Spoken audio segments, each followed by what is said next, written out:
why his name is at the bottom of the standing. So one Italian team to out.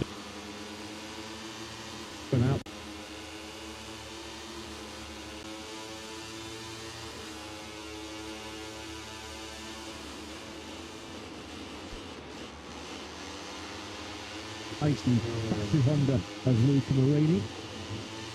Last time we saw earlier on today was 132.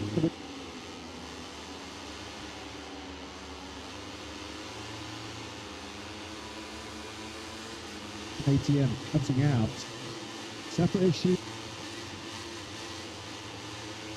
The Grand Prix calendar, that's the good news for Alex Marquez. Get a crash anywhere, crash in the struggle. Marker down in F.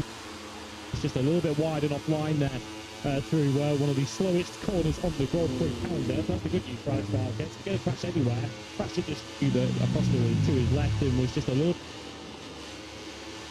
Pedro Acosta had a little bit of a tangle and Alex suffered a fracture in the hand.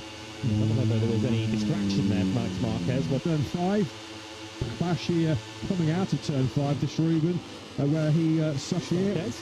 And then walking. Thank you for the prediction. 31 win.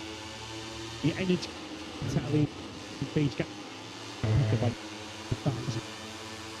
Seek a new challenge. Time to look for a fresh opportunity. Same weekend, Marc Marquez was crowned 7 times MotoGP World Champion. And those two factors connected, you wonder? Certainly will want to end his Ducati stint on a high. Of course, so many of Ducati's great achievements. Bagnaya's name next to them. Of course, he's taken 31 MotoGP victories, which is nearly a third of Ducati's Ducati Lenovo's MotoGP successes. Of course, they recently notched up the century the same weekend that Marc Marquez did back at the Hungarian Grand Prix. Of course, podium tally, which now matches his rider number of 63 as well. So it will be with a very heavy heart that Pecco Bagnaia departs one Italian team to another, but certainly energised and invigorated by the challenge that awaits him next year. Well, he is the most successful Ducati rider in Grand Prix history. 2 World Championships, 31 wins, and 63 podiums in 6 years with the factory Ducati team, 8 years in total. Of course, starting with adventure in the Premier class with Ducati, scored up an awful long time ago. Pedro Acosta, and what he hopes is going to be a K10 that will get into the checker flag in both the sprint and the Grand Prix here this weekend, which was not the case last time out in Brno. Acosta has just come up into P1 as we got an early crash here for Alex Marquez.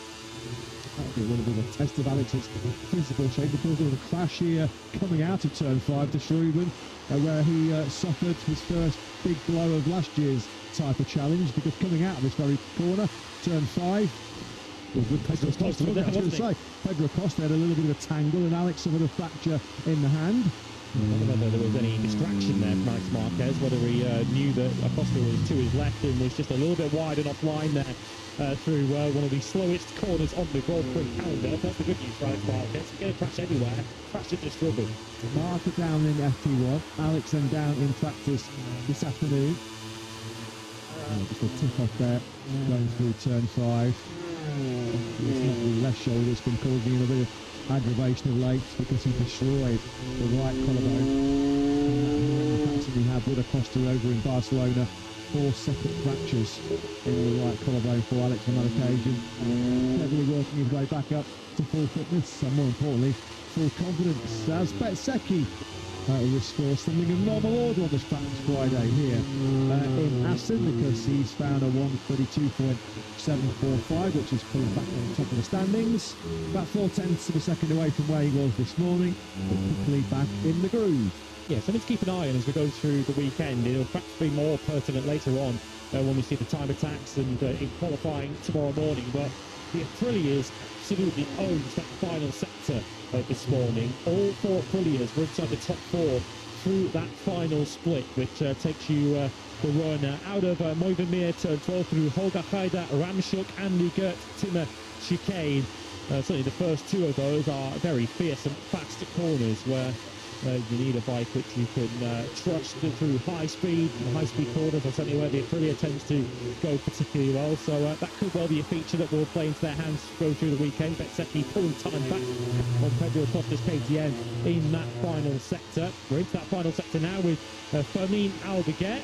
There's the crashes we saw a moment ago for his teammate Alex Marquez. Albuquerque goes safely through this lap, which should lift him into the top 10 at this very early stage. He goes into 8th place on the 54. Seventh in the sprint last year, Albuquerque, in that outstanding rookie campaign in MotoGP.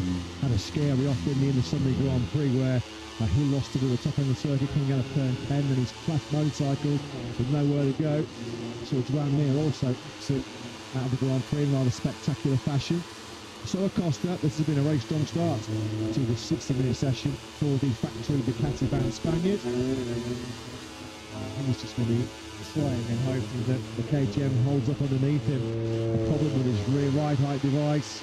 Stuck on in the sprint last weekend, denied him a chance to fight for a top 5 in the short format. And on the very last lap when he was on course for what would have been 11, 13 very important points in the main Grand Prix. Once again, the KTM cutting out. Separate issues to the issues that we saw him have in Barcelona, but KTM and reliability, two words mentioned in the same sentence too often this year. Yeah, because won't necessarily guarantee that those issues they've had have been temperature related, but they, I guess, could have toughed without these scorching hot temperatures themselves down there at KTM, if they're thinking a little bit nervous about whether their bikes are going to make it to the finish. Here's Marc Marquez, who has been getting on the wrong side of track for it so far in this morning session. Of course, yellow flags for his brother Scratch 2 also didn't help, but the 93 yet to get a lap time on the board in this afternoon session. That's why his name is at the bottom of the standings at the moment, down in 22nd place. He's been here many times, has Marc Marquez, but this will be a first for the 93. Never will he have tackled Abden in these kind of baking hot conditions. For all of us. I came here all the way back in 1996, 30 years ago. It has never been this toasty. It has never been this hot. Let's see what Marc can do then on this current lap.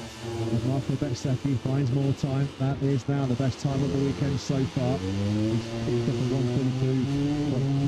132.275. Will trap Marc over the line. And that's more like it. Pushed himself up inside the top 10, up 87. Marc Marquez rightly pointing out yesterday that even when he's fully fit and fully confident, he doesn't always gel all that well with accent, which I guess will... some of the riders who are listening to that, their tunes will hit the floor, given that Marc Marquez has won around here on 3 occasions. Not bad, is it, for a record around one of your weakest circuits on the calendar. He said he wasn't the fastest here last year, but he was able to find a way to win. Isn't that just Marc Marquez in a nutshell? You could argue that's exactly what he did in such stunning fashion 5 days ago in Brno.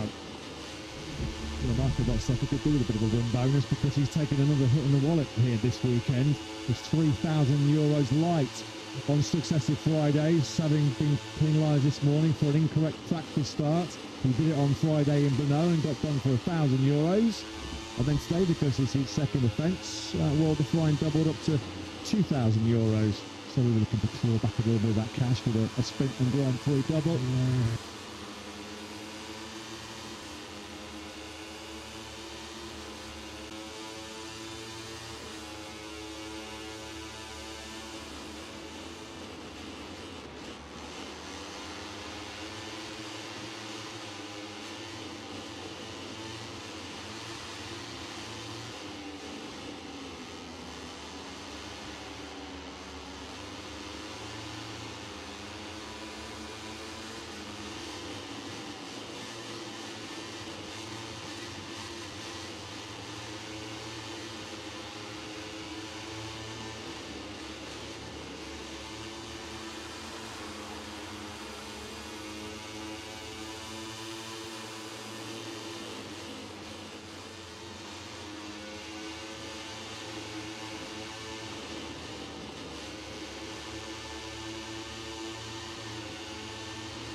from there.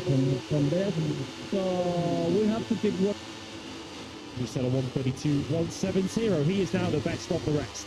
Yeah, Martin On top, Aldegan, he's now the first pair, Martina Bezzecchi, into the 1:31s. Then it's a genuine first-time attack, or just having a look at a Sachsenring tyre with an eye on the sprint tomorrow afternoon. It pretty is the first pair, Martina Bezzecchi, into the 1:31s. They've exchanged 1:31.9s. They're now first and second, but with Martin now on top.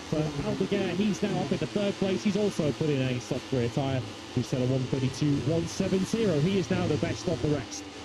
Yeah, Martin is cashing in on that new software tyre. Straight out of the gate, he was in the 31s. Here he is now. Back in the front end of that. I think that was, of course, always his go-to weapon when he was at the front of the Ducati. He had so much trust, so much confidence in the front. He's a rider that does like to ride the front. Yeah, the software tyre attacks here from the affiliates are paying big dividends, aren't they? Martin over the line. 1:31.829 is now the best time of the weekend, but that's going to be destroyed, it looks like, by Bezzecchi, who now is deep into this final sector, deep into the Timmins. He lose a bit of time there, maybe with Vanlier on the factory Honda. Over the line we go. Yeah, Bez did just lose a bit of time with the 36 on the run into turn 16, but now we've got a brilliant lockout of the top three. All three of them, Martin, Bez and Fernandez, on the soft rear tyre, but they're making it work. Yeah, we'll have to get a little look at that as to whether Bezzecchi was delayed by Mir or just raining hot himself, and Mir happened to just be on the outside and tangled up in that instant. But it's certainly a mid-31 there for Bez. We've got the final sector right, but this might not be the worst strategy, this, from the trio of Fredias that we've seen on a software tyre. Given what we saw in the Moto2 section earlier on Saturday, which was a bit of a crash fest when they all went and pushed on a brand new software tyre, getting an early banker on the board could be a smart strategy. Okay, Bagnaia then, 8th place.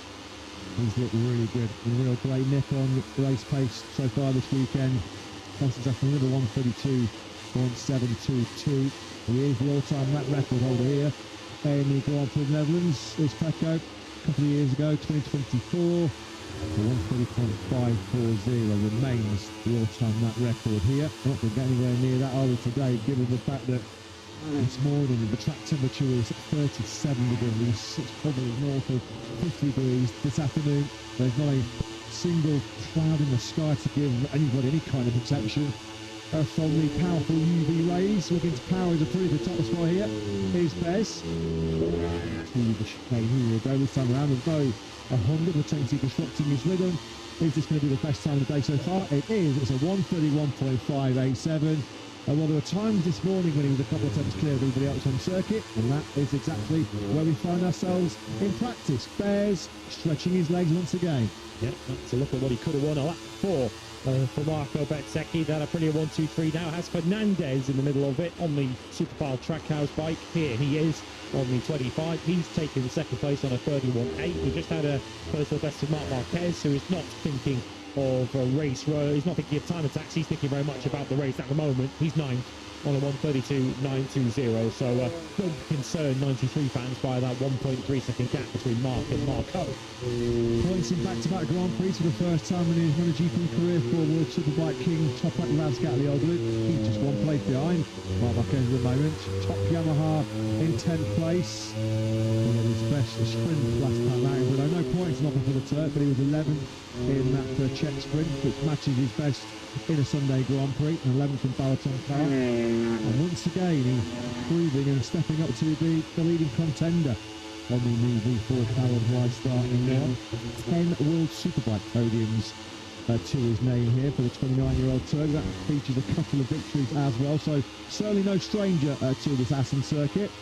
Yeah, he's having a good run. It has to be said, he was the top Yamaha finisher in the sprint last weekend in the Czech Republic. Of course, that was a sprint that all the Yamahas did finish. Of course, the two factory Yamahas crashed on the Sunday, so we won't know where they would have factored in. But I think Toprak already will be looking forward to the potential opportunities that await him next year, when the strong expectation is that he's not only going to stay, well, he knows he's going to stay with Yamaha, but expected to stay within the Pramac team, partnered by their Moto2 star at the moment, Ethan Guevara, for 2026, and with Pirelli becoming the tyre supplier in MotoGP. And his familiarity with those from his World Superbike career, Toprak will rightly be seen that as a big opportunity.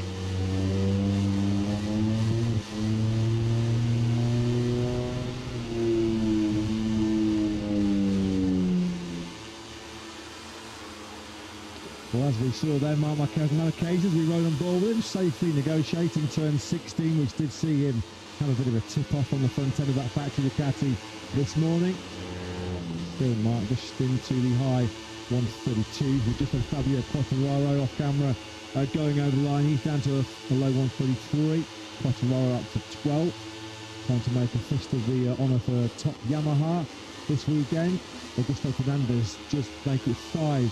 Oh, that's a good amount now. The X's have just asked for the power there. Jorge Martin coming out of turn 5 and destroyed it. As we now in all Aprilia top 4. Well, we had the historical first ever Aprilia podium at the French Grand Prix in Le Mans. Most recently in Mugello, we had the historic first ever Aprilia front row. We have never had an Aprilia top 4. Surely we can't get that here this weekend. I mean, at the moment... It'd be quite the fight back, wouldn't it, after what's happened recently for Aprilia with Ducati, who, of course, such Marc Marquez, who's making a real chase of the fact that Aprilia's in the World Championship, all fourth we've seen Marc Marquez, Fabio Antonio, and Alex Marquez, 4 Ducati winners out of the last 6 in this 2026 MotoGP season, which it's easy to think of it has been in a pretty dominated season so far, but the Riders' Championship advantage has shrunk down with Gian Antonio just 23 back, Marc Marquez 40 back in the World Championship. They're only 5 points ahead now in the Constructors' Championship, our Aprilia. So a circuit that was always expected to favour them much more than certainly Balaton Park did, and clearly more than Brno did, apart from, of course, the Agura performance. Aprilia at this stage, because they were the first ones to go for a brand new software side, so we're expecting a Ducati response to come. But are the Noali brand trying to re-establish some supremacy in this 2026 season? So who's net best of the rest outside of the Aprilia Cup? It's Fermin Aldeguer with 132.170. As Agura, well, he did this a week ago, didn't he? In Brno. Came out of the traps flying in that Czech Grand Prix, and he's doing so once again here in Assen.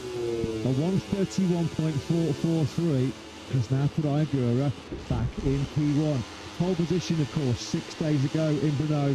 First Japanese rider to lead the field away from the top class since Taka Nakagami back in 2020. Lovely shot there, Agura-san with his left foot there, just going through the gears on the exit of the Timmer chicane.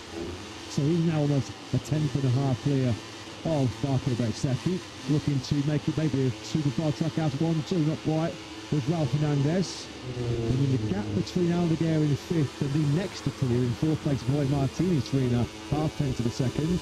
So Agura then it is now that has picked up the baton and leads. Yeah, and they're sending a message to the group of Ducatis, which is currently led by Aldeguer and the Keita da Costa. Come out and beat that then, boys. What have you got? Because Aprilia have certainly shown to a certain extent what they've got. We know Bezzecchi had a bit of a scruffy run, currently sits 2nd. Ducati have had their priorities elsewhere so far in this afternoon practice session, which is why their factory boys are 8th and 10th at the moment. But Marc Marquez did tell us, and we've not been quite sure in recent weeks whether to believe Marc Marquez when he talks his expectations pre-weekend. Of course, he told us that he'd be happy to be within 10 seconds of the win in Brno. He was the winner in the end, but he did say this weekend is perhaps the last weekend where he has to suffer, perhaps has to think on the defence before he can truly attack at the Sachsenring and in the second half of the season. And certainly the form so far today indicates that Marc might be right, that he has to think of the long-term picture and just bank some useful points if Aprilia continue to demonstrate this kind of potential. Low key, low profile, under the radar. That was the message from Davide Brivio at Track Out Aprilia in relation to Agura. Well, he's doing anything but low profile in this last couple of weeks, isn't he? The Japanese rider. A brilliant double podium in Brno. Really good to see him establish himself as a possible dark horse contender for the World Championship. Here's Bagnaia. Is there a better sight in Grand Prix racing than Pekka Bagnaia and Paul Quo on a factory Ducati around Assen? Once again, he's got Moreira. Company. And Moreira has picked his latest victim. Who's a bit of an Aston specialist? Well, it's Pekka Bagnaia. Okay then, I'm going to hook on to his rear tyre at some point in this session. There's confirmation. Ducati, of course, 101 MotoGP victories they have taken. 31 have gone to Pekka Bagnaia. He is the most successful Ducati rider in history. This was not how their story was supposed to end, not how the story was supposed to finish. I mean, it was as late as last year, back in the 2025, I recall, and he said it numerous occasions. Pekka Bagnaia's dream, the ultimate goal, was to spend his whole MotoGP career riding for Ducati. That will change in 2027. And will change the Pecco in terms of position out. He's still down in 8th place. Yep, and that beautiful sight that you referred to of Bagnaia on the factory Ducati in full flow, we won't be able to enjoy it for much longer. This is the last season where we will see Bagnaia in the red of Ducati before we, what he hopes will be beginning a new Italian love story with their great rivals Aprilia.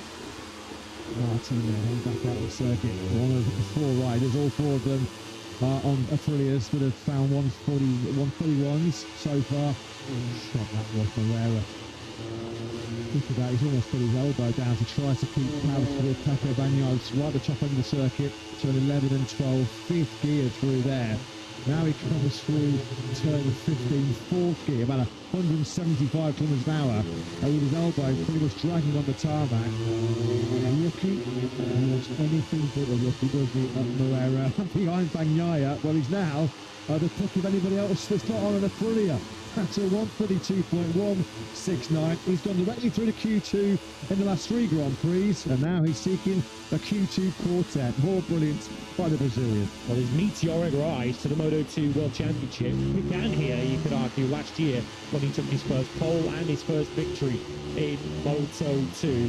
He didn't really look back from there, did he, Moreira, in that second half of the season when he relentlessly chased down Manu Gonzalez to win the Moto2 World Championship. I think the trend for Moreira have been super strong in qualifying, good in the sprints, but then dropping down the field in Sunday Grand Prix is something he'll want to get on top of, but I think we can understand that particular trend given that he is a rookie. The speed clearly there, putting it together over full race distance is the next box he has to tick. HRC on the move, thanks to Luca Marini, who just moves into the top 10 with a 132.401 in 8th place. Frankie Morbidelli equipped with fresh soft rubber as well, the 21 VR46 Ducati, looking to improve on 17th place. And while he does so, let's get a quick update from Jack.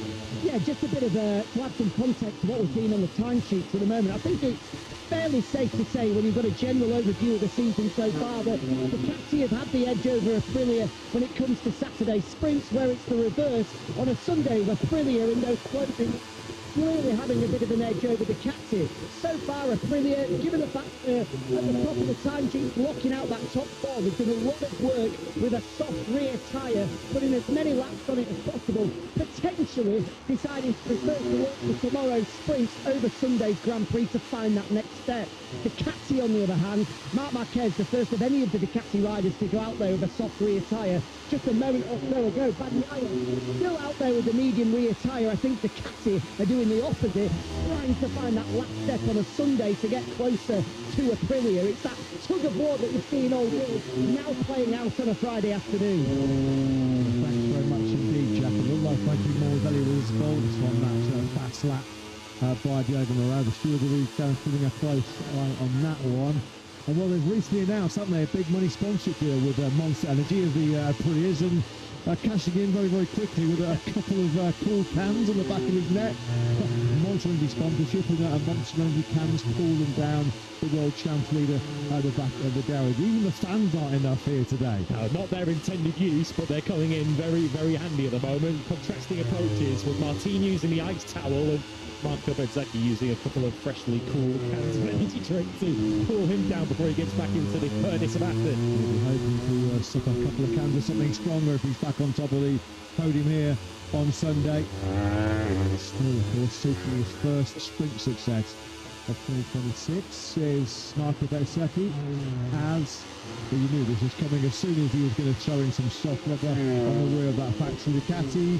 Well, you better watch out, because Marc Marquez, this is impressive. And that new soft rear tyre is going to be pushing that 15-lap-old medium front.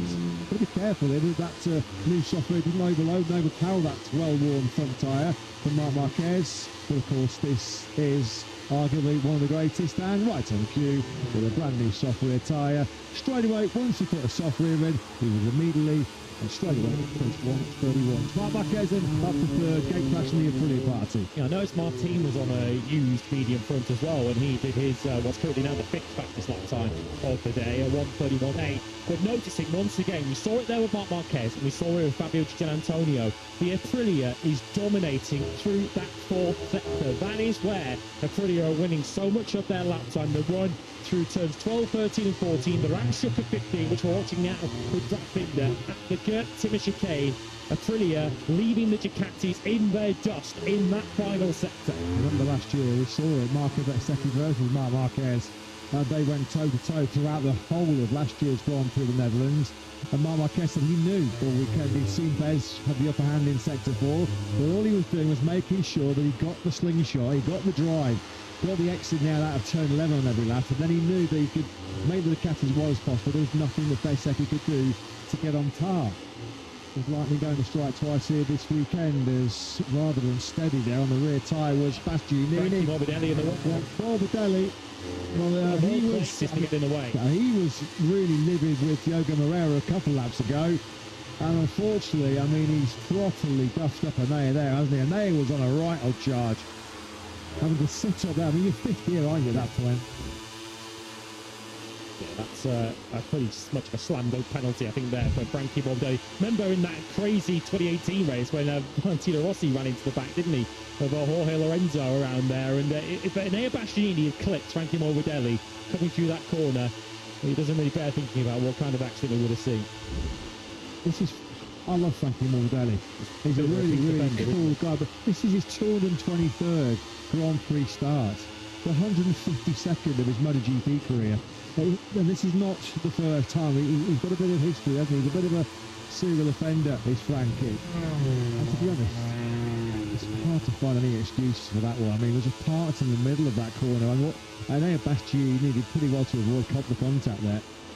Yeah, and we've seen, previous seasons. We saw it at the very start of last season with Pecco Bagnaia in Buriram. We saw it, from memory, at Silverstone last year as well, when he got himself in from hard water. Unfortunately, whether it's just a lapse of concentration when he rolls out of the lap, because he was on an in-lap, so he wasn't pushing on that lap, he just looked up mentally and wasn't really looking at what's behind him. Unfortunately, it's on you as a rider when you're on an out-lap, when you're on an in-lap, when you're not pushing. It is on you to stay off the racing line and not impede and endanger someone further back down the racetrack. There's no question that Morbidelli did that. About 2 or 3 laps after he himself with the wrong party, so he knows how frustrating it is to have one of your hot laps taken away from you. Oh, dangerous. Through another rider cruising in front of you, so anyway, let's crack on with this session. Fair play to Enea, because on his very next lap he's knuckled down, he's put behind that disappointment and that scare to find himself inside the top 10 with a 1:32.310. There's Ferdinand Aldeguer, who manages to mug himself back inside the top 6. What an impressive session this guy at Aldeguer. Down to a 1:31.861. So having seen no 31s this morning, we didn't really see any fresh rubber on the rear thrown in this morning. We're getting 31 to 20. The top 8 now are broken sub-32s.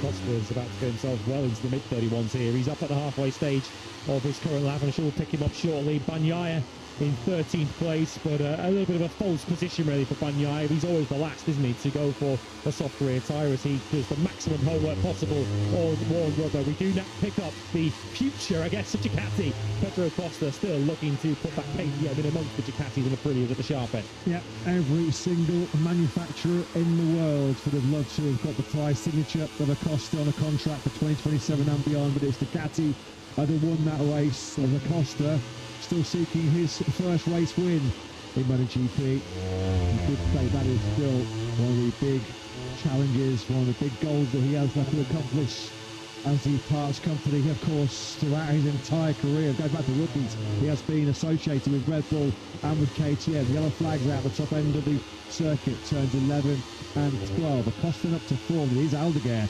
Well, we were just waxing lyrical about Aldeguer, and this is a fast get-off for Aldeguer. More drama than for the Brazini Ducati rider who fractured his femur, didn't he, back in January. He's going to lose the rear. Fortunately, he didn't pick him over the comments. I think he hit the lip of the gravel there, wasn't it? But he's potentially done some damage. Washing machine crash eventually for Aldeguer. Yeah, what started off as what looked like, if you can say, it was a relatively harmless crash. It was, once he flipped into over the curve on the gravel, just flipped him up and he was along for the ride. And let's not forget, this is a young man who fractured his femur in a training accident in Valencia right at the start of January. Still hobbling around, but quite a pronounced limp still as Aldeguer. When you catch him going around the paddock, he says the most confident he feels is actually on a 300 horsepower MotoGP bike. Everyday life, just getting out of bed is harder than riding a MotoGP bike, which is somewhat hard to fathom. Yeah, we'll wake up sore in bed tomorrow morning. We hope that Aldeguer is okay. The yellow flags are still out there at the far end of the circuit as they come out of the Boyfishloot corner. So Pecco Bagnaia, who's just been sent out on his first brand new software tyre of the afternoon, might not necessarily be the opportune moment to send him out there to get a time attack on the board with the recovery work taking place, not just for the motorcycle, but for what we hope is a relatively okay Fermin Aldeguer. 13 minutes of this practice session remaining, and Aldeguer in 7th place. That Q2 place for him will surely now come into serious threat. Bezzecchi on the charge, so too is Mir on the factory Honda. Mir has nailed the first sector, and he looks to get himself inside the top 10. Just outside of it right now in 11. Bezos had to roll out a bit, of course, for the yellow flags. See how much time that cost Marco Bezzecchi. Of course, first and foremost, we are hoping that Fermin Aldeguer is going to be a-okay after that nasty crash where he was sent somersaulting through the gravel trap. So head down once again for Bez. Yellow flags and finally have been cleared on the exit of turn 11. And there's Moreira now on the rear tyre of Martin. Yeah, and it's also ruined a practice strategy from the Yamaha riders of Rins and Miller too, because they were up behind Bezzecchi and have now missed the opportunity, or at least on that first lap, to improve themselves. They now get a second crack at it as we ride into 3 and 4 and into the left-hander of 5, discovered. Mir, the yellow flags might have cleared just in time for the 2020 world champion, and this could put him well into the top 10. It puts him right into the fringe of the top 10. He lost half a second to the Aprilias in that final sector. Yeah, had he shut off for the yellow flags, that might be a key thing to factor in. We'll find out shortly to see whether there was any intervention for me at the top end of the circuit, because it was right there last year in the Grand Prix where he was in a tangle himself with Aldeguer. Moreira behind Martin is making sure that he's going to be a serious contender for another direct spot in Q2. The Aprilias are flying. The Aprilias are at the moment in another level, aren't they? Look at this by Bezzecchi and Martin. Moreira is doing an outstanding job just to go on the rear tyre right now of Martin. We've got 2 Aprilias flying and someone being dragged along by Aprilia who's also flying. Moreira could be about to take top spot away here from Agora, because he's closing invisibly on Martin and he's getting a bit of a helping hand through this troublesome final sector if you're not on board an Aprilia. So is Alex Marquez. Look at Alex, just about 50 metres or so back at Martin and Moreira. Over at the line we go then. Alex Marquez goes up in the P3. What about Marco Bezzecchi? Yeah, Marco Bezzecchi with a bit of a game changer. Some lap back by Bez, a 131.123. It's putting over 3/10 clear of Agura. That was brilliant track position there by Alex Marquez. Got himself tucked in nicely behind Martin and Moreira, and he found a 131.701, which has lunged Alex up into 3rd place. Fermin Aldeguer, as you can see, is currently being transferred to the medical centre. I'm not happy there, is he? And I don't blame him. Standing 15th place, and that wasn't getting stopped at all for Hardbop, the first corner. Fernandez now goes to the second. It's the Aprilia 1-2-3 with Bezzecchi and the Trackhouse pair, and Marc Marquez goes ahead of his younger brother Alex. He's got to within 3/10 of the leading Aprilia of Marco Bezzecchi, and that's about as good as it's been looking for Ducati today. Martin then on the money once again. 130 to go through the ball, turn 9. The 2 right-handers to negotiate before you are just building speed and momentum. This is where Aldeguer suffered his crash, right on the inside curve there, trying to grab every millimetre of tarmac, trying to grab every millisecond of time there, wasn't he, Jorge Martin? That second 131.123 though is some lap time, isn't it? There's a big old Fabio Quattraro, complete opposite end of the timing screen. Well, that's a little bit better from Fabio, up 7 places from 20th to 13th. The lap time's gone for Martin in this final sector, but he does pick up a couple of places from 7th to 5th. And does that mean a 131.638 has got him secure for Q2? don't know what on earth's going on with Maverick Vinales. Can say for certain that a 34.4 won't get him into qualifying 2. He's 3.3 seconds off the pace at the moment, down in 23rd place. I hope for his sake that we're yet to see a brand new soft rear tyre from Maverick Vinales, because he is a country mile away at the back of the field. Yeah, the top one at the bottom at the moment. Some rather barbed comments as well about his future with KTM and with Tech 3 in 2027 and beyond. Val Fernandez has just set his best lap time of the day. Impressive once again for the 25, a 1:31.300. Looking to wrestle back that second place is going to be Ayagura. Sort of staying in second place for McPhillips in general at the moment. First, second, third and fifth. And it's only the reigning world champion, Marc Marquez, who's able to get in amongst them at the moment. He's right on board with Agura. Is he about to get himself back ahead of his teammate, Ralph Fernandez? The answer is no, but it is his best lap time of the day on the 1:31.3. He's a half a tenth behind his teammate. It's Marc and Alex Marquez versus Aprilia right now, isn't it, really? The Marquez siblings 4th and 6th respectively. 4 Aprilias locked in the top 5. Frankie Morbidelli's got himself up to 11th place, but we feel that he is going to have a very imminent appointment with Simon Crafart and the F1 MotoGP Stewards post-practice. Fabio Quartararo once again is to left foot off the peg as soon as Fabio Quartararo. We talked about it this morning, we've talked about it over the last few Grand Prix. The split second, but he feels like he's got a bit of grip, feels like he's now the time to attack and push. The Yamaha underneath him says, hold your horses, pal, you're going nowhere. Seen from the head movements of Fabio Quartararo. He didn't have much complimentary to say about the bike either after that particular moment. What about Enea Bastianini, who was in the top 10 around 5 minutes ago? He's now been relegated down to 14th. He's going to need a 1:31 to get into the top 10. He hasn't found one. A 32.0 won't cut it. Yeah, he's not even a second away from Bez's leading pace right now as the Beast, but it's not good enough for Q2. On board with Fabio Gianantonio.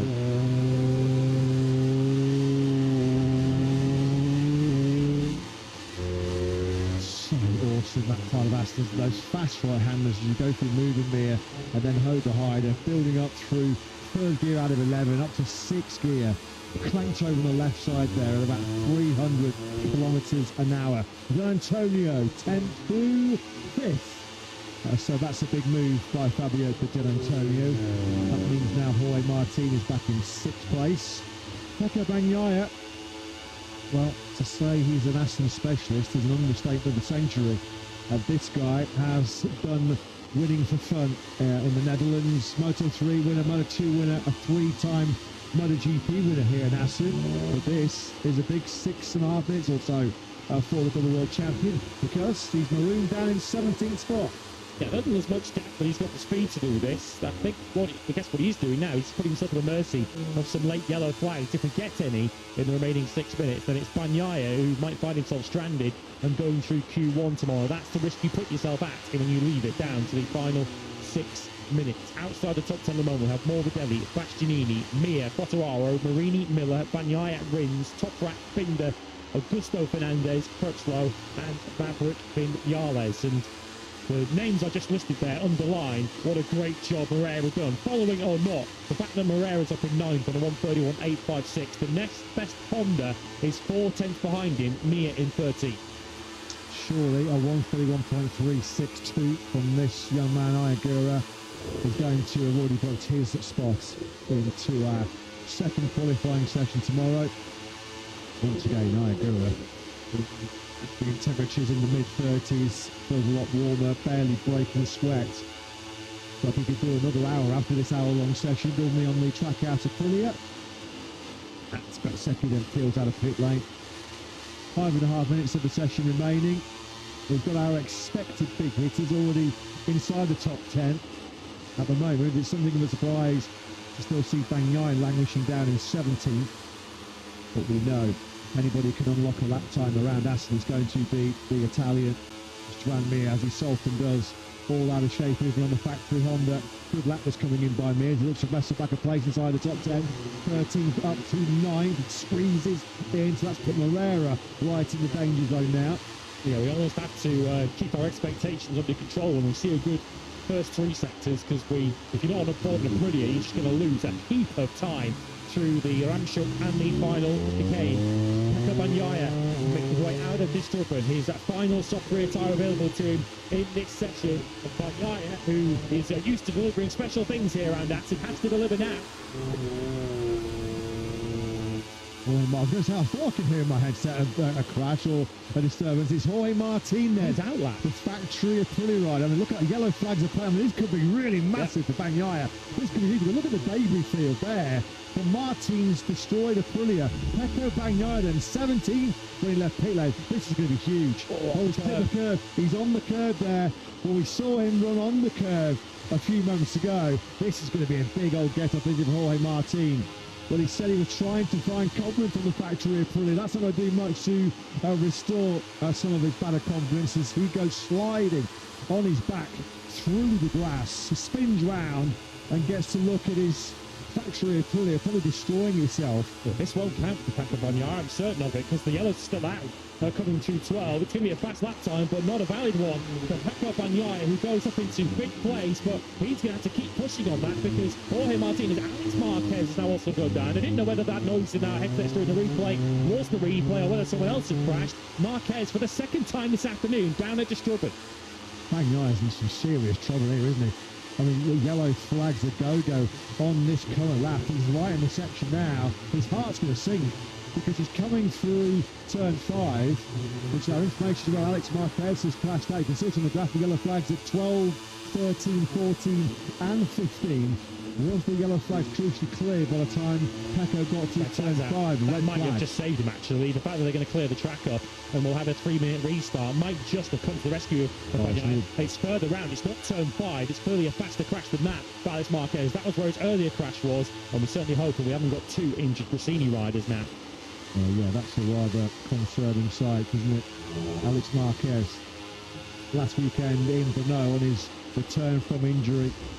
The neck and shoulder injuries were on board with us. Let's have a listen to this one.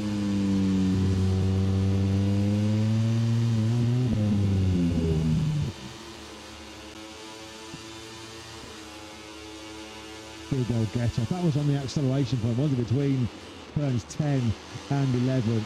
The red flag then thrown with 3 minutes and 8 seconds of this practice session remaining. As Alex Marquez has crashed, Gresini Ducati GP26 gets removed from the scene. But of course, first and foremost, our concerns and our well wishes go to Alex. A neck fracture and 4 fractures in the right collarbone. It's a little tough one for Mark coming through that part of the circuit. Alex Marquez then has been a bruising Friday afternoon for Gresini Ducati.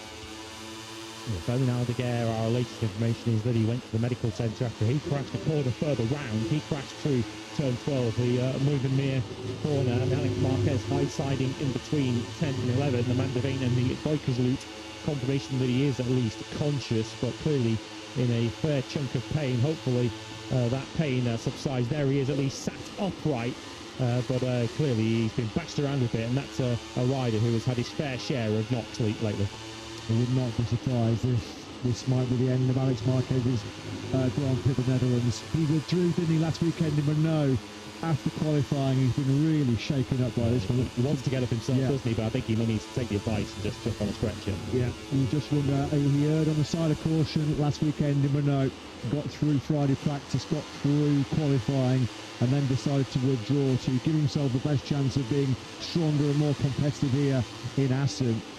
Well, yeah, Alex, battered, bruised, is able to at least walk away from the crash with the assistance of the medical team here, who were rapidly on the scene, as always, in Assen and as they are all around the world. Another high-profile Spaniard, Jorge Martin, had a pretty fast get-off himself at the end of this session. Look how quickly this is going to go for Jorge. Boy, unsettled on the edge of the curve there, going through turn 12.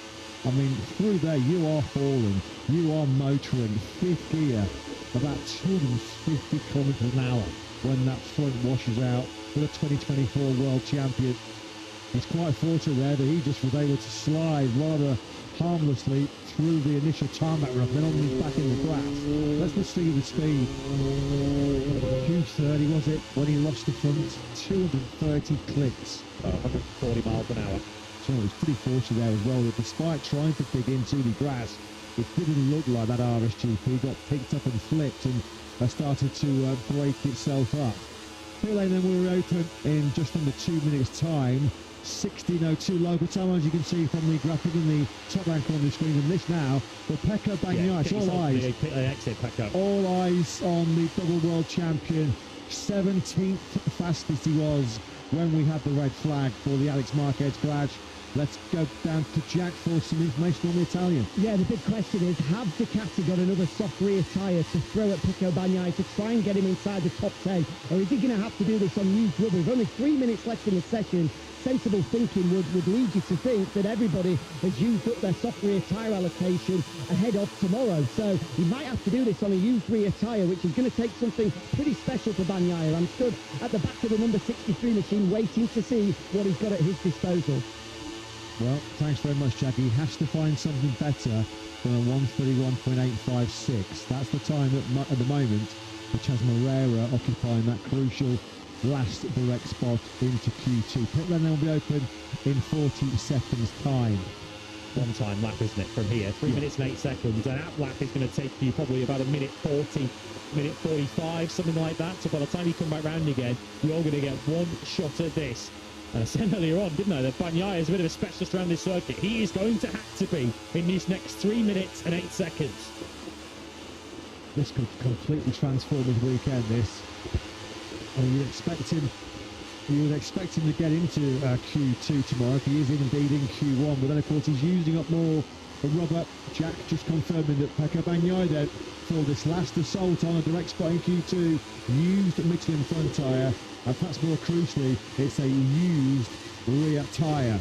So the 63 is under the cosh and some here. 3 minutes of the session remaining. Surely it's the rear tyre that he had on when the red flag came out. There'll only been a lap or two on it, so there'll still be some useful performance from that tyre. Marc Marquez has taken his crash helmet off, so until the extra practice start session that follows this practice session, we won't see Marc Marquez in the remainder of the session to go. He's not involved or interested in the chaos that's likely to ensue in the next 2.5 minutes.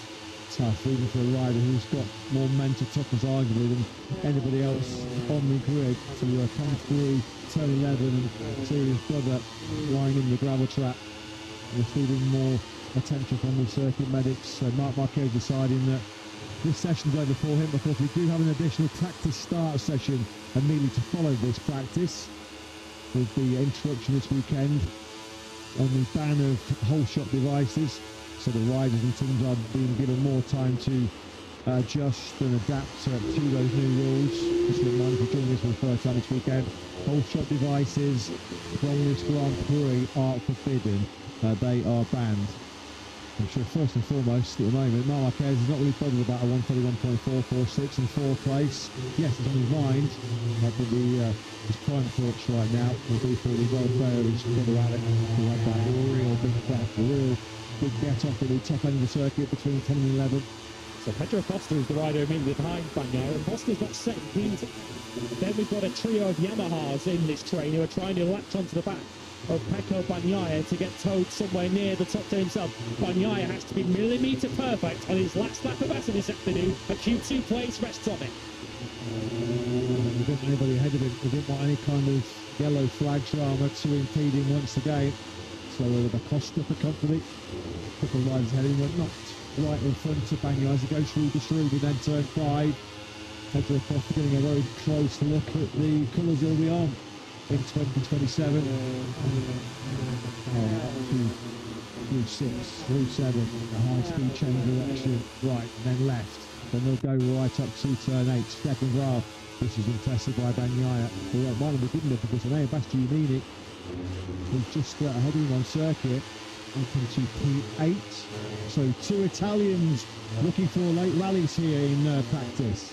Yeah, Costa is almost defending his place in the top 10. Pecco Bagnaia, the rider immediately ahead of him on track, is trying to potentially take it off him. Because Bastianini, as Matt mentioned, is going to go over the line before this pair and potentially knock him each down a place. Who else is also improving? We've got personal bests all over our timing screens. Because, of course, we've got that group of Yamahas that are also in this race. Miller, Toprak and Rins also trying to move themselves up the order. Well, this is it. 10 seconds left.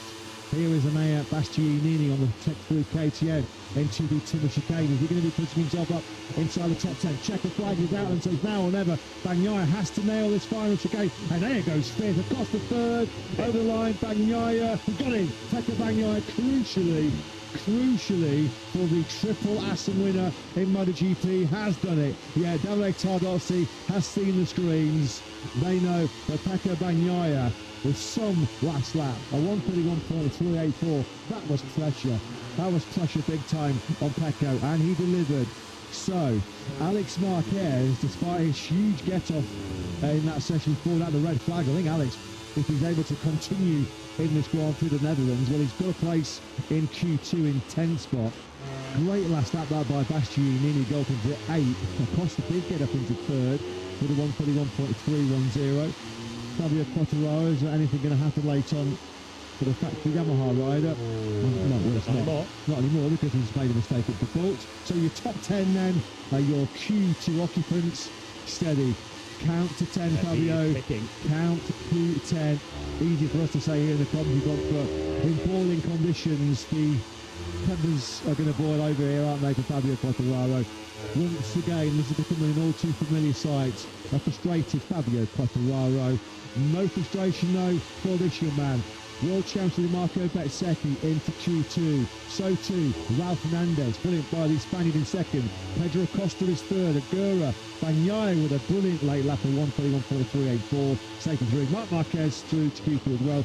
Gian Antonio, Enea Bastianini, Jorge Martin and Alex Marquez. Martin and Alex Marquez, despite their massive high-speed crashes towards the tail end of that session, have got spots in Q2.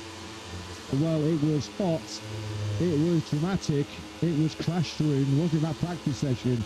But when all said and done, Marco Bezzecchi leads the way. All four Aprilias directly through to Q2. World Championship World Champion leader Marc Marquez through in 6th. And Pecco Bagnaia crucially picking the second side foot for a 4 Assen victory. He got through late on in 5th. Yeah, all credit. The pressure was on Pecco Bagnaia there, and he certainly delivered. Not interested in Pedro Costa following him. He just knew he had to do that himself, and he was plenty fast enough. He was in the end. The 31.384 got him comfortably through to Q2, and Acosta actually needed that last lap. His job Acosta did improve to take third on the 31.310, because the improvements for Bagnaia, the improvement for Bastianini, we also got a late improvement from Gian Antonio, who got himself up to 7th. Had Acosta not improved on that final lap behind Bagnaia, he would have missed the top 10. Saw that shot there in the practice start zone of Acosta, just how high the nose of that KTM was in the end. Now that the whole shot devices are banned, well, that crash count for Jorge Martin climbs to 16, which is far too many. 16, well, even got the halfway point of this year's World Championship. Look what that meant to Davide Tardozzi. He walks over to Pecco Bagnaia and slams his hands on the knees of Pecco and said, yeah, top job, because it was a top job. He had one lap to nail, and he did it. That was a really good 1:31.384 from Pecco.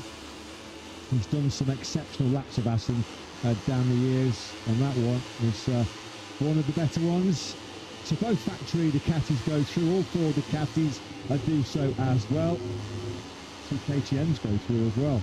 Top jobs by Acosta in 3rd, and Bastianini in 8th place. Alex Marquez then.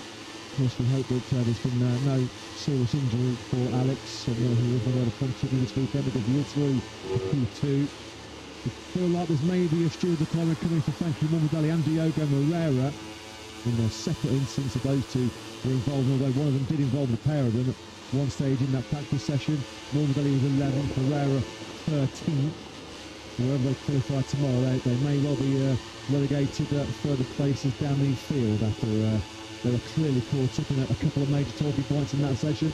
Yeah, my heart of hearts, and I am a sympathetic soul. I'm struggling to summon up a defence for Frankie Morbidelli in particular, with the incident that we saw when he got in the way of Enea Bastianini. So 4 Ducatis, 4 Aprilias and 2 KTMs through automatically to qualifying 2, which means that there is no representation, at the moment at least, for any Japanese motorcycles, with Moreira and Mir on their respective Hondas just outside the top 10. Mir 12th, Moreira 13th, and Quartararo, whose fist nearly went through the screen on a couple of occasions, who's factory Yamaha. He was at least their leading rider in 15th place. Fabio Quartararo has still got 13 Grand Prix left as a factory Yamaha rider, 2026, and the story with the Iwata factory cannot reach its conclusion soon enough. A panic for the 27-year-old Frenchman, who day by day seems to get more of a dejected and frustrated and perhaps more significantly a demotivated figure. Just to remind then, upcoming is the second of our practice start sessions. No whole shot devices to increase safety at the start. That message from MotoGP race director Graham Webber. What a performance, what a last lap that was by Pecco Bagnaia. World champion Marc Marquez also directly through Q2. Let's go from sports from Davide Tollett to the Jack. Yeah, great to be joined by Davide. That was a big lap from Pecco under the biggest pressure imaginable as well. You could see when he came into the box, you liked it, giving him a good tap on the shoulder. Yeah, it's a big fighting, good focus, and they do the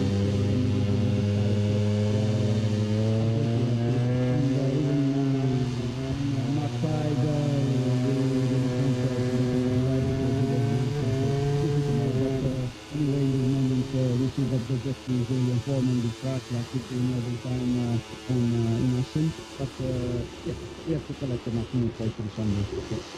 Absolutely. Seems that's a difficult period for Aprilia. So far today, they've really fought back today. He is quite concerned by the level that all four of the Aprilias have shown.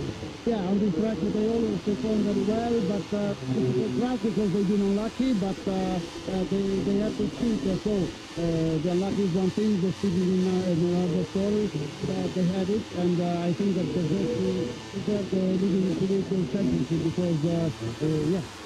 Sure, he's been lucky, but now he's the rider to beat. But we've seen the first few starts without the whole shot device here. How much of a difference, how much of an impact do you think it will make the start?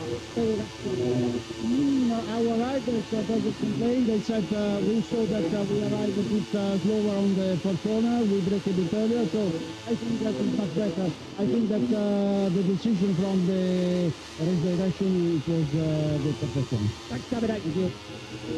Yeah, thanks Jack, thanks to Ducati boss Davide Tardozzi again, an equal round that's both of their riders are directly through the Q2. And Frankie Morley's post-session plans at work. Well, don't you? After a visit to the steward's office, I'm sure that will be under investigation. And I'm sure Mr. Morbidelli will be asked to explain himself, not for the first time as well, for being on the racing line over the past couple of years or so. Really, the past I think the impact, the effect of the ban on whole shot devices, just how high now the front fairing is lit, and how the courts are fully extended now as they launch away from the start line. And around Jorge Martin does say to negotiate a couple of those fast right-handers. Jorge was on the deck at 230 kilometres an hour just a few moments ago. Fit enough, thankfully ready to go for his second practice start in this session. As Matt mentioned at the start of the broadcast this afternoon, a couple of riders did get themselves in trouble. Marco Bezzecchi, one of them, Ralph Fernandez, the other, for incorrect practice starts earlier on. Basically, what they were guilty of doing was making a practice start with a stationary bike still ahead of them on the racetrack. You are prohibited from doing that because of the danger potentially come from that. So those were hit in the wallet as a result of that. So I'm sure they'll be on their best behaviour this afternoon. Yeah, Bez will be thinking, well, I need a bit of a run bonus to recover the €3,000 he's lost over the past couple of weekends. So Marc Marquez, of course, one of the riders that was pre all the rider aids and gadgets. That new territory of MotoGP for Mark, who was very much pre-ride high devices and whole shot devices, wasn't he? It's Fabio Quartararo, who at the moment is going to be biting his lip inside that helmet on the factory Yamaha. Of course, there has been a couple of times in the hot conditions today where he's got very hot under the collar and he has threatened to lamp that factory Yamaha. As Frankie Morbidelli against the VR46 Ducati punched away off the line.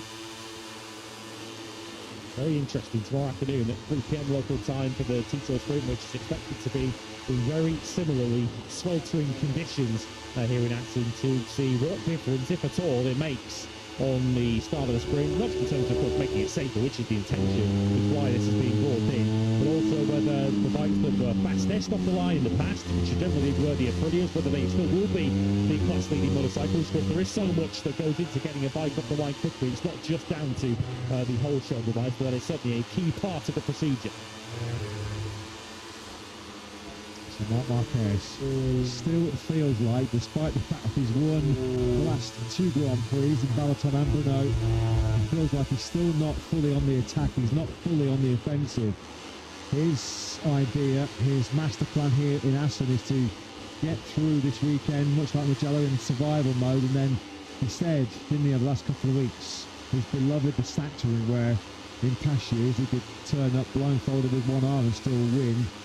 Well, that's when Marc Marquez feels like that's when he'll be in, that's when he can really get back on the front foot and try and put some pressure on the Achilles in the World Championship. I think it's a good day by Marc. It's been a really, really strong day. No Honda straight in the Q2 for the first time then since Jerez. Gives indications for the recent improvements that HRC have been making. First time in 4 Grand Prix we don't see Diogo Moreira advanced straight through into our second session. He was 13th. I was 1 place behind Joan Mir. Further Aldeguer, unfortunately, did pay dearly for his heavy crash in that 60-minute session. He was top 6 when he was on the floor on the exit of turn 11. And he got pushed back down to 14th place. Unfortunately, on a very tough Friday in Assen for the Brazilian Ducati squad, both of their riders are undergoing assessment and treatment in the Circuit Medical Centre. Battle scars as well for the Martinator. But no problemo. After an instantly forgettable Brno Grand Prix in Czechia, after one of the toughest weekends of his Grand Prix career, Michael Bezzecchi has shown the good side which we know and love, because he's been fastest in both practice sessions here on Friday. He looked every inch the World Championship leader today, didn't he? Marco Bezzecchi quickest in both sections. Ralph Fernandez second, ahead of Pedro Costa, whose late lap lifted him up to third. Igor fourth. Bagnaia delivered right at the death to take fifth, ahead of Marc Marquez and Fabio Di Giannantonio. Bastianini, Martin and Alex Marquez also through the Q2, although we saw Alex Marquez being helped away from his late crash at turn 11. Morbidelli has a trick to the stewards, upcoming 11th for him, ahead of Mir at the top Honda. Moreira next up, ahead of Aldeguer. The top Yamaha was Quartararo, not that he was too celebratory about it. Vinales, Rins, Marini and Miller next up, ahead of Toprak. Brad Binder down in 21st place, ahead of Augusto Fernandez and Cal Crutchlow. So Bez on top in FP1 and in practice. Fantastic Friday in the Netherlands for the Aprilia rider. Did a lot of early work on a used front tyre, a couple of long first 2 runs from Bez, and when he was on fresh for the medium front soft rear tyre, he found the time of the day at 1:31.123. The late yellow flags disrupting his 4th run. Pretty strong run too for Ralph Fernandez today, who started off putting some laps on a medium rear tyre, which might well be the pick on Sunday. A soft rear tyre enabled him to get down to a 1:31.3 to finish second overall. Top KTM, well, who else could it be? Of course it was Pedro Acosta. Shining light for the Austrian brand once again. Acosta finding a 1:31.310 right at the end as he was hotly pursuing Pecco Bagnaia. Another top performance from the top talented Spaniard. He also had to use a slightly worn rear tyre to do that. Iagura on a brand new soft got down to a 1:31.362, backing up his single lap steps forward that we saw in Brno a week ago. Pecco Bagnaia safely through as well. Likewise, Marc Marquez. So what about the sector times in grueling hot conditions? It was Bagnaia who delivered in sector 1 fully ahead of Mir and Acosta. Bagnaia with the run through sector 2 just ahead of Bezzecchi. In the very sector where he had the monster crash, Alex Marquez fastest in sector 3, ahead of Fuji and Ralph Fernandez. And as they did this morning, as they have all day, Aprilia owning the 4th sector, a lockout for the RSGPs. Well, it has been an incredibly hot opening day of track action here in MotoGP in Assen, and it's been an incredibly hot pace set by world champion Marco Bezzecchi. He's fastest on practice Friday here in the Grand Prix of the Netherlands, and he completed another podium double here in Assen.